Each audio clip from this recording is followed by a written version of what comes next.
पहला सवाल, जानवरों में सबसे ज्यादा ज़हीन तरीन जानवर कौन सा है? 5, 4, 3, 2, 1. इसका जवाब है मकड़ी।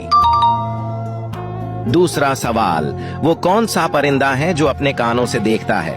5, 4, 3, 2, 1. इसका जवाब है चमगादड़। तीसरा सवाल, वो कौन सा जानवर है जिसको कभी नींद नहीं आती? 5, 4, 3, 2, 1. इसका जवाब है चिविंटी। चौथा सवाल, वो कौन सा जानदार है जिसका खून नीले रंग का, 3 दिल और 9 दिमाग होते हैं? 5, 4, 3, 2, 1. इसका जवाब है ऑक्टोपस। पांचवा सवाल, वो कौन सा जानवर है जिसका दूध काले रंग का होता है? 5, 4, 3, 2,